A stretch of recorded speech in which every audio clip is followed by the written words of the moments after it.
Welcome back to my channel. എല്ലാവരും സുഖമാണെന്ന് വിശ്വസിക്കുന്നു. നമ്മൾ ഇന്നത്തെ വീഡിയോയിൽ ഡിസ്കസ് ചെയ്യാൻ പോകുന്നത് ടൊയോട്ടയുടെ എഞ്ചിൻസിനെ പറ്റിയാണ്.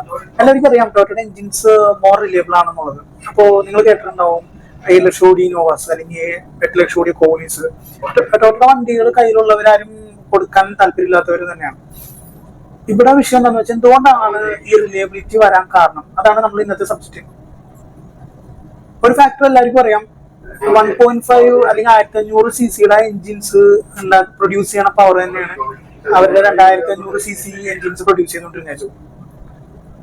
എക്സാമ്പിൾ നമ്മുടെ കോളീസ് എടുക്കാം. അവരുടെ 2000 മുതൽ 2004 ലാസ്റ്റ് വരെ അത്യാവശ്യം സെയില് ഉണ്ടായ ഒരു മോഡലാണ് ടൊയോട്ട കോളീസ് എന്ന് പറഞ്ഞിട്ടുണ്ട്. 2446 cc എഞ്ചിൻ ആകെ പ്രൊഡ്യൂസ് ചെയ്ത് 75 bhp ആണ്. പിന്നെ 151 ന്യൂട്ടൺ മീറ്റർ ടോർക്കുമാണ് അവർ പ്രൊഡ്യൂസ് ചെയ്തുകൊണ്ടിരുന്നത്.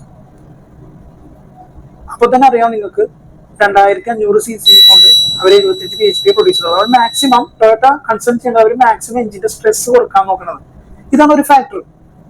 ഈ 2005 ഇന്നോവ ഇൻട്രൊഡ്യൂസ് ചെയ്ത സമയത്തും 2.5 D40 എഞ്ചിൻസ് പ്രൊഡ്യൂസ് ചെയ്ത സമയത്തും അവര് വെറും 101 bhp ആണ് വിത്ത് ടർബോ. കോളീസിനാണെങ്കിൽ നാച്ചുറൽ ആസ്പിറേറ്റർ എഞ്ചിനാണ് പ്രൊഡ്യൂസ് ചെയ്തുകൊണ്ടിരുന്നത്. പക്ഷെ ഇന്നോവക്ക് ടർബോ ഉണ്ട്, എന്നാലും 101 bhp അവർ കൊടുത്തുള്ളൂ. MUV സെഗ്മെന്റിലെ ഈ വണ്ടികൾ കൂടുതൽ പാസഞ്ചേഴ്സിനെ കയറ്റാൻ ഉള്ളത് കൊണ്ട് തന്നെ അവർക്ക് ടോർക്കാണ് ആവശ്യം. അതുകൊണ്ട് ടൊയോട്ട ഇന്നോവയില 200 ന്യൂട്ടൺ മീറ്റർ ടോർക്കറ്റ് 1400 RPM അവർ സെറ്റ് ചെയ്തത്. അപ്പൊ നിങ്ങൾക്ക് ടോർക്ക് ഉള്ളതുകൊണ്ട് തന്നെ വണ്ടിക്ക് പവർ കുറവാണെന്നുള്ള ഒരു ഫീലിംഗും ഇപ്പോഴും ഇന്നോവ ഓടിച്ചവർക്ക് ഫീൽ ചെയ്യില്ല, എല്ലാവർക്കും അറിയാവുന്ന കാര്യം. അപ്പോൾ എഞ്ചിൻ സ്ട്രെസ് കൊടുക്കാന്നുള്ളത് ആദ്യത്തെ ഒരു ഫാക്ടർ. രണ്ടാമത്തെ ഒരു ഫാക്ടർ, നമ്മുടെ ഏറ്റവും സെയിൽ കൂടിയ ജാപ്പനീസ് മാനുഫാക്ചേഴ്സ് ആണ് മാരുതിയുടെ എഞ്ചിൻസ് അവർ മാനുഫാക്ചർ ചെയ്തേക്കുന്നത് ഫുൾ അലൂമിനിയം ബോഡി കൊണ്ടാണ്. ആ എഞ്ചിൻ ബ്ലോക്ക് അലൂമിനിയം അലോയും കൊണ്ടും എഞ്ചിൻ ഹെഡ് അലൂമിനിയം അലോയും കൊണ്ടാണ്. പക്ഷെ ടൊയോട്ടയുടെ എഞ്ചിൻ ആയിക്കോട്ടെ, അവരുടെ എഞ്ചിൻ ബ്ലോക്ക് മാനുഫാക്ചർ ചെയ്തേക്കുന്ന കാസ്റ്റ് ആണ് കൊണ്ടും അവരുടെ എഞ്ചിൻ ഹെഡ് മാനുഫാക്ചർ ചെയ്തേക്കുന്നത് അലൂമിനിയം കൊണ്ടാണ് ഫോർ വെയിറ്റ് ഡിസ്ട്രിബ്യൂഷന് വേണ്ടി. അപ്പോൾ ഇവിടെ തർക്കം കാസ്റ്റ് അയൺ ആണ് കൂടുതൽ ഹാർഡ്നെസ്, അലൂമിനിയത്തിനാണ് കൂടുതൽ ഹാർഡ്നെസ് എന്നുള്ളതാണ്. അലൂമിനിയം അലോയി മാനുഫാക്ചർ ചെയ്തേക്കുന്നത് 85 to 91% അലൂമിനിയം, 3 to 4% സിലിക്കണും, 1% കോപ്പറും, 0.05% ടൈറ്റാനിയം, പിന്നെ ക്രോമിയം, സൾഫർ, ഇതൊക്കെ യൂസ് ചെയ്തിട്ടാണ് അലൂമിനിയം അലോയി മേഡ് ചെയ്തേക്കുന്നത്. കാസ്റ്റൺ ആയിക്കോട്ടെ 85 to 91% അയണും 3 to 4% കാർബണും, പിന്നെ സിലിക്കൺ, മാംഗനീസ്, ഇങ്ങനെയുള്ള മെറ്റൽ യൂസ് ചെയ്തിട്ടാണ്.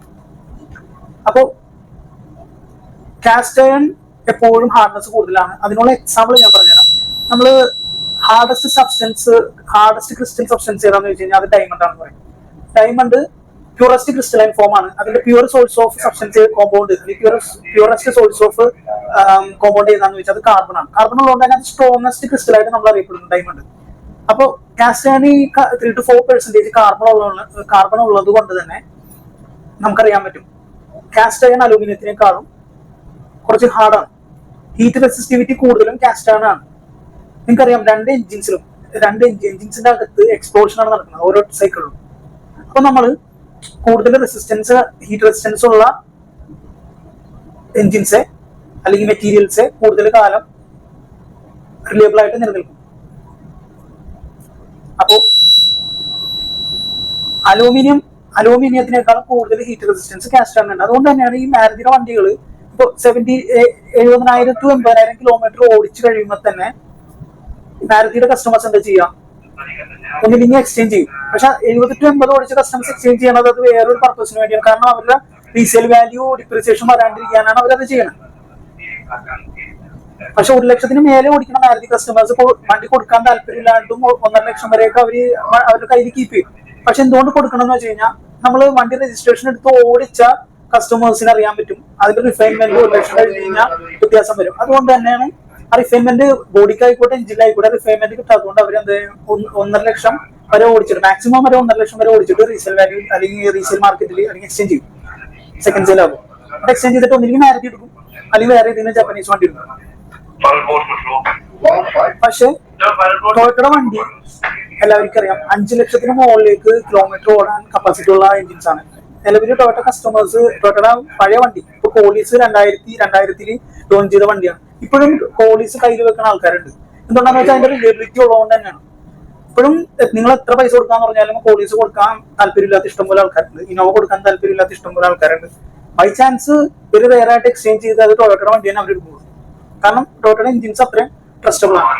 അപ്പോൾ മെയിൻ ഫാക്ടേഴ്സ് ഇതൊക്കെയാണ്. ലോ സ്ട്രെസ് മാനുഫാക്ചേഴ്സ് കൊടുക്കുന്നതുകൊണ്ടും എഞ്ചിന്, പിന്നെ നല്ല മെറ്റീരിയൽസ് യൂസ് ചെയ്യുന്നത് കൊണ്ട് മാത്രമാണ് ടൊയോട്ടയുടെ എഞ്ചിൻ ഇത്ര റിലയബിൾ ആവാൻ കാരണം. അപ്പോൾ ഇന്നത്തെ ഈ ഒരു ഇൻഫർമേഷൻ നിങ്ങളിലേക്ക് പാസ് ചെയ്യണമെന്നുണ്ടായിരുന്നു. എല്ലാവർക്കും വീഡിയോ ഇഷ്ടപ്പെട്ട് സബ്സ്ക്രൈബ് ചെയ്യണം. എന്തെങ്കിലും മിസ്റ്റേക്സ് ഉണ്ടെന്നുണ്ടെങ്കിൽ നിങ്ങൾ കമന്റ് ബോക്സിൽ രേഖപ്പെടുത്താം.